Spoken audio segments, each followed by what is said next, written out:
Leemos en el Evangelio de Lucas, en su capítulo 1, desde el texto 41 al texto 45.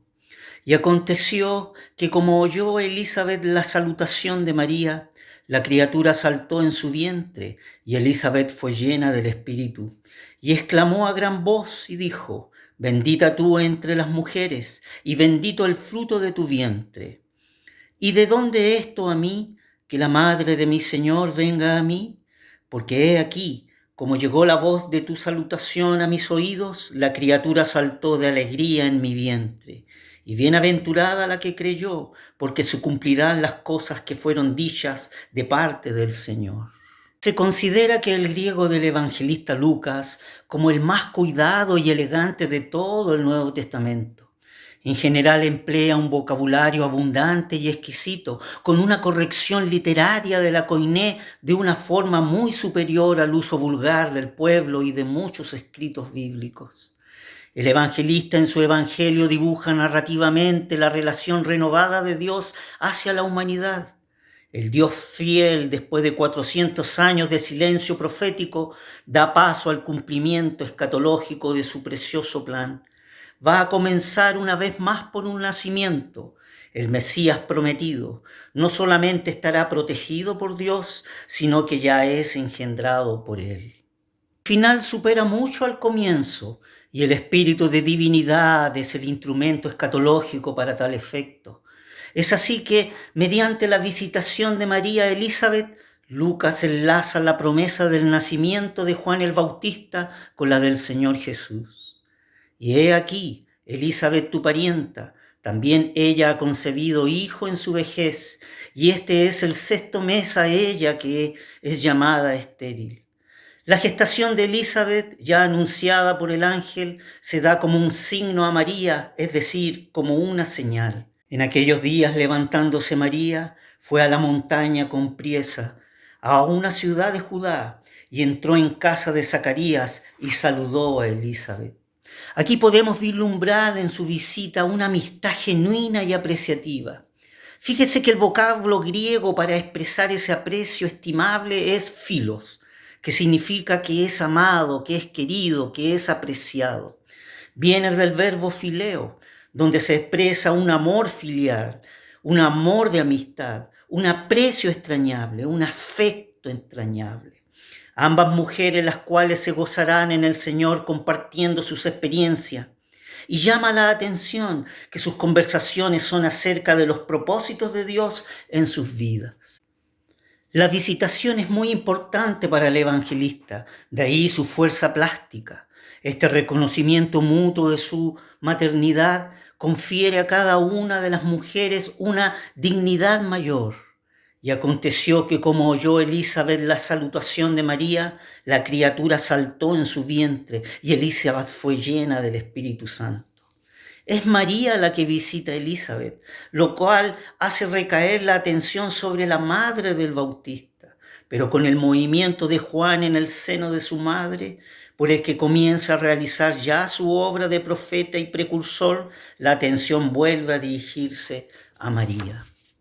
Fíjese que Lucas usa el mismo verbo de la Septuaginta, que es la versión griega del Antiguo Testamento, cuando se refiere a la agitación de los dos gemelos en el seno de Rebeca.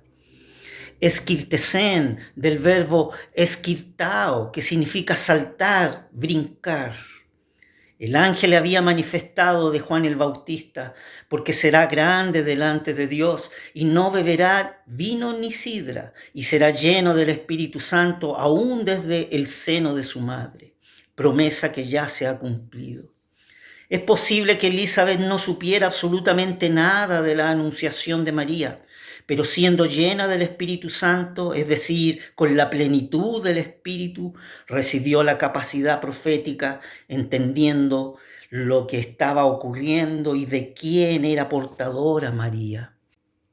El evangelista, con su lenguaje cuantitativo y cuantitativo porque añade el énfasis en Jesús, y cualitativo porque equipara teológicamente estos énfasis, confiriéndoles un carácter de palabra de Dios que invita a la salvación.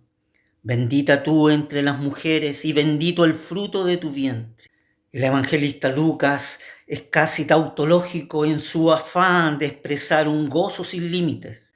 Fíjese que hay dos clases de vocablos bíblicos que expresan la bendición.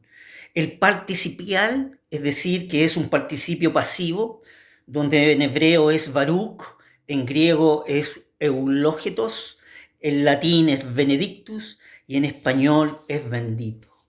El segundo es adjetiva, donde en hebreo es ashre, en griego es makarios, en latín es beatus y en español es feliz, dichoso, bendecido. Las sentencias del Nuevo Testamento en que se emplean los adjetivos, como por ejemplo las bienaventuranzas, son llamadas macarismos, del griego macarios. La verdad es que estas no confieren una bendición, sino que expresan un estado de felicidad. Son una proclamación enunciativa y suelen significar alegría, contentamiento. La construcción gramatical que expresa Elizabeth es uno de los semitismos del Evangelio, construida con el participio pasivo, la cual es adjetivada, que en el entorno semita se convierte en un superlativo, es decir, una forma intensa que expresaba la bendición por excelencia. Tú, la más bendita mujer. El participio pasivo indica una situación de bendición continuada. Este saludo se convierte en una afirmación que va mucho más allá de un deseo de bendición. Proclama un hecho grande y glorioso. Es aquí donde el evangelista Lucas, con su exquisito lenguaje inspirado por el divino autor, agudiza la situación sobre el carácter poético en las palabras de Elizabeth. ¿De dónde esto a mí? Además, es asombrosa la precisión de la expresión la madre de mi Señor. Fíjese que por primera vez se aplica aquí inequívocamente a Jesús con el término Señor. Kyriou mu, Señor de mí.